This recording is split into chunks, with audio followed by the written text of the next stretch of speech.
All right, guys, my name's Aaron. This is Brett. This is going to be the first of many Party Time talks. So if you've been here before, you know that this couch is named Party Time. That's just because that happened to be the name of the model when we picked it up at the furniture store. Name stuck. This is where we do a lot of our recovery stuff, Normatex, Brain Tap, just relax, chill, watch some TV, whatever our people need to help them recover. So we're going to use this time just to talk about different concepts within athletic training and what we do here, what makes us unique, what makes us a little bit different. So first topic, with it being National Athletic Training Month, I kind of wanted to go through some skill sets of athletic trainers. One of them is the ability to go through an orthopedic examination and come through with a diagnosis and eventually a treatment plan. But I think one of the most important things to think about when going through an exam is obviously the history. Would you agree? Oh, absolutely. It's, I would argue, the most important part. The all the testing and stuff, and I've shared this with a lot of students before, but the special tests and all the muscle testing and that stuff, it's sexy, but it doesn't really matter. You should know what's going on based on your history. The tests just confirm or rule out what you know from the history. And anatomy and physiology and physics dictate everything that you're finding through your clinical exam. Our good friend Joe Lavaca, PT out of New York. If you're ever looking for really great content, go follow him. Yes. At Strength and Motion PT. He said, if listening was a billable code, more clinicians would do it. And how often do we have this discussion about if another clinician would have just listened to this new patient, they probably wouldn't be seeing us, which I don't know is probably good and bad for this practice. But just case in point, saw a new one this weekend. A pitcher with some arm tightness, and saw one of the top surgeons for arm and elbow issues in the area, and the plan was, here's a steroid pack, muscle relaxer, go do PT for 4 weeks, you don't need to follow back up with me, the doctor. And there was a whole host of other issues that if someone would have just taken a little bit of time to listen to the history, they would know that there's really nothing wrong with the arm. That's just where the problem was manifesting itself. There's a very detailed, complex orthopedic history in other areas of the body, and we see that a lot. Because what's the number one predictor of injury? Past injury. Once you've had one, it's more easy to get something else through body compensation, changes in physics, changes in all sorts of other things, scar tissue, whether that's internal scarring, external scarring, whatever. There's a host of reasons that you might have a sticky point in there. There's brain smudging and neural mapping issues where your body just moves different around a pattern that it should be able to own. All sorts of unilateral training, autogenic inhibition, reciprocal inhibition. There's so many different neurologic things that alter our movement that usually if we just listen for a little bit, with intention and listen to understand rather than listening to respond, people tell us what's wrong with them. Yeah. So just thinking about athletic training education, right? Like when we're going through our lower extremity and upper extremity injury eval classes. I mean, I was taught in school that the history is the most important part. Like if you take a good history, then you theoretically should know exactly what's going on. You can use the range of motion test, manual muscle testing, special tests, whatever, to confirm what you're thinking. But one thing that I think is interesting too is in school, when I learned history, it was like you got to ask questions, ask questions, ask questions. And sometimes you can get away with asking just a couple of questions, and if you just listen, then usually all those questions you would want to ask get answered. Would you agree? Absolutely. And so, like, I think it's important that when you are taking a history that you've probably got all these questions in mind that you want to ask, but refrain a little bit and just listen. And if you do a good job of listening, most of the times the questions you're going to ask are probably going to get answered. And I bet too, if you listen more, there's going to be some questions that you didn't even think you had that pop up in your head. And then you think back later, you're like, wow, I'm really glad they said that, because I don't know if I would have thought to even ask a question like that, right? All Would you agree? the time. Yeah. All the time. All the time. And I think as clinicians, we get so stuck in the yes-no questions rather than the open-ended questions. And forcing our patients into actually coming up with an answer of yes, no, maybe, which is a whole other conversation of, well, maybe probably means yes. Mm-hmm. Yeah, it's just, it's remarkable how well people will tell you what's going on with them if you just let them. Yeah. And I would say too, like back to what you were saying, like typically we like to ask those yes or no questions, like, or very general questions like, where's your pain? Well, it's obviously going to be in the problem area. Did you hear a pop? What does the pain feel like? And usually what you're going for is, where does it feel like at the site that's causing you pain and everything. And I think one thing that isn't always done enough is, like you said, going back over the grand picture of just any injury anybody's ever had. Because obviously when we see people here at the clinic, you want to address the problem. You got to hear them out. If they come in with shoulder pain, like listen to where they're having shoulder pain, and that can tell you maybe what's going on. But then after we've kind of heard them out, usually what we like to do is starting with like the toes and literally going all the way up to the head, talking about like concussions and stuff we go through, like, have you had any injuries?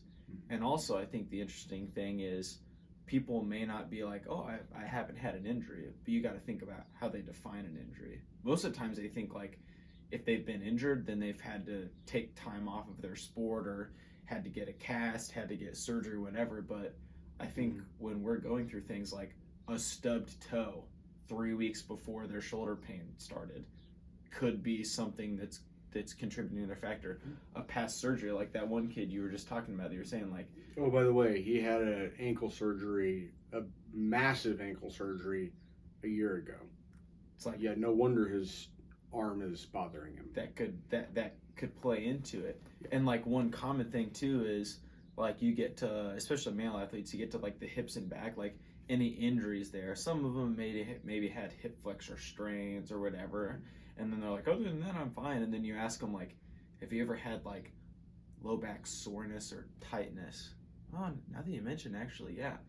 What about like in the mornings when you get up out of bed? Are you super stiff?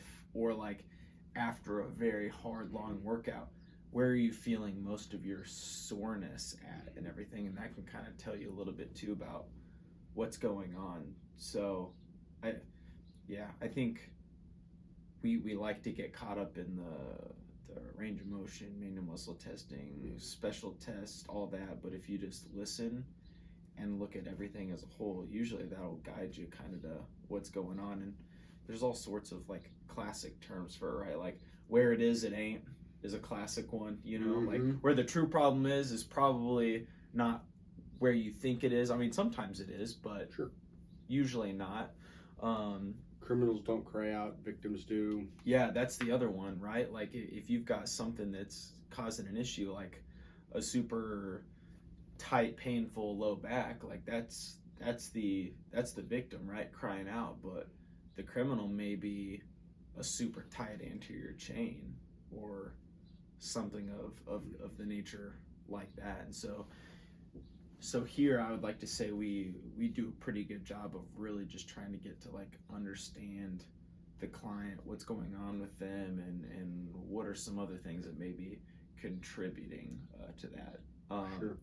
I would say too, the other big thing is typically if you were to go to an orthopedic office or your family care, or like wherever you're going to get kind of like an initial checkup or look in at whatever pain or injury you might be having, typically those appointments aren't too long. Right. Like you may get like 10 to 30 minutes with the doc depending on what's going on. But I think one thing that's unique about here is how long are the new patient evals normally? 2 hours. 2 hours. And how often is it we get to the end of the 2 hours and it's like, oh, like I wish we had more time, or like there's so much more to uncover that, you know, unfortunately we're going to have to follow up and do. But it's like people normally come in and they're like why is a new patient eval so expensive? Or why is it so long? Like we had a kid that we were scheduling an appointment for and he's like, 2 hours? What the heck are we going to be doing for 2 hours? And I just had to tell him on the phone, I was like, trust me, you'll be surprised and we'll probably go over a little bit. And it's because it's so important to listen and go through the details and fully get to know your client or athlete or whoever it is. Yep. That one ended up being what, 245? Yeah, exactly. And that one that the one I mentioned earlier had the ones that were scheduled right after ended up no showing, and so we just kept on going. So that was about that 2 hour appointment ended up being 4 hours because we had the time. I wasn't doing anything else, so let's keep digging. And you know, we're happy to spend that time just to help make people better if we have it available. I think the other thing that we do a good job of is asking very thesaurus-based questions. I had a kid last week, 2 weeks ago, I don't know, asked me if I thought anything was torn because, you know, he just had a sprain. And I said, well, sprain is torn, torn is sprain. He was like, man, people just throw that word sprain around like it's nothing. Yeah, they kind of do. But sprain is the medical word for torn ligament. And, or rolled. Rolled is just another way of saying sprained. Tweaked, twisted, bedoodled. There's so many different ways that people say things, and it's really interesting how some words have less severity, or like, oh man, your bone is oh, it's only fractured. Well, it's a good thing it's not broken. It's the same thing. But broken sounds far worse than fractured, I guess. I don't know. Fractured is the medical word for broken. So we try to use a lot of different words to describe to make sure that we hit all of the different things that people might have classified something as, to pick up on those subtleties in what may have been a true injury in the past. Yeah, definitely. There's another thing along this topic that I wanted to go go over? It was like the time based for, oh yeah. So like athletic trainers, we're in the clinic setting, private practice. So, we've got set appointment times throughout the day. Usually people are back to back, whatever. We've both worked in the traditional setting of athletic training where you work with the sports team and you're responsible for all those athletes and you're there for them before practice, after practice, road trips, home events, in the mornings if they need to be doing rehab treatments, whatever. And I think one thing that's cool and unique about athletic trainers that people need to realize, and this kind of goes along with the theme of National Athletic Training Month, is athletic trainers do what they do because they usually care about wanting to make their people better or the best they possibly can, right? Mm-hmm. And it's a lot of hours, it's a lot of time. I would say this job is definitely not for everyone. It's tough, it's challenging, but at the heart, like, athletic trainers care about getting their people better. So back to how much time we spend with our people and how much we charge for visits. Well, it's because we want to give the best quality care. And we strongly believe that if we're really doing our job and giving people the best quality care, we're taking the time to listen to them and take them through a very, very thorough eval. That's not just about, where's the pain? Did you hear a pop? Have you used heat or ice on it? Have you taken any medicine? Have you ever had something like this happen before? Cool. And, get them out the door and send them on their way with, 3 exercises to do. And we usually want to make a big difference, get people out of pain in the first visit. Because not only are we taking the time to do a thorough eval, we're also starting treatment the same day.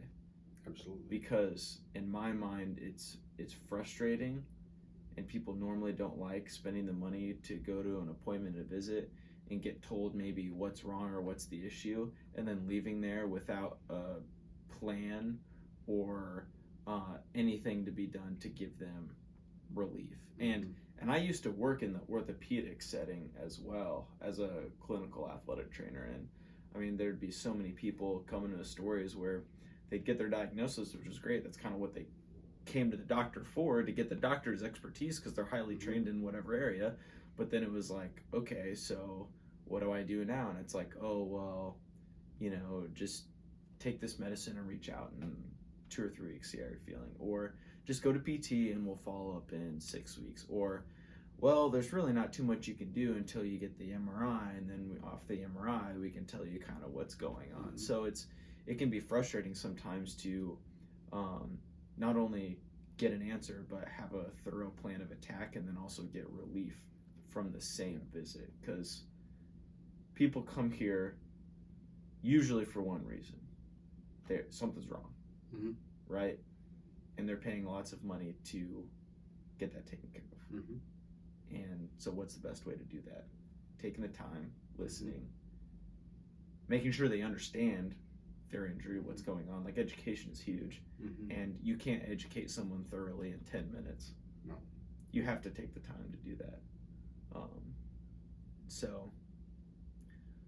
So that's something that, like, we pride ourselves in, and that is something that isn't going to change. Nope. Not anytime soon. Because it's important. It's very important. It's vital. Yeah. But anything else about the importance of a good exam, clinical diagnosis, kind of that part of athletic training?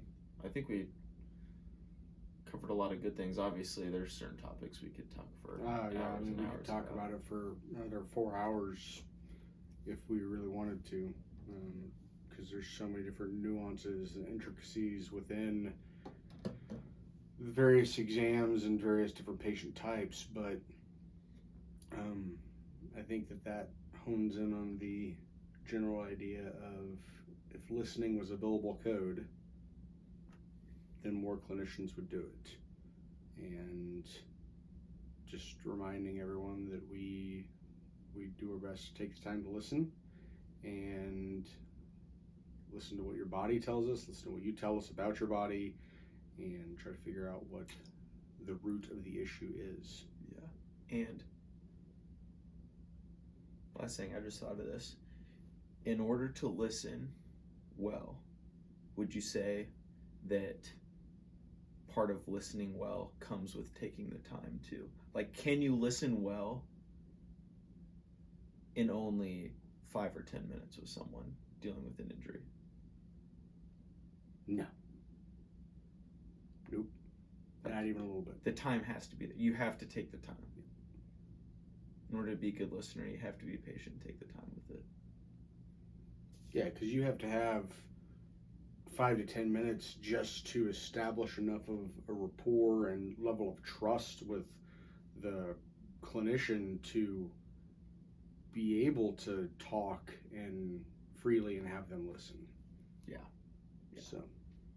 And I would say too, throughout the whole appointment, whether it's a new patient or follow-up, even throughout all of the manual work, the dry needling, the corrective exercise drills, whatever, we're still always listening, right?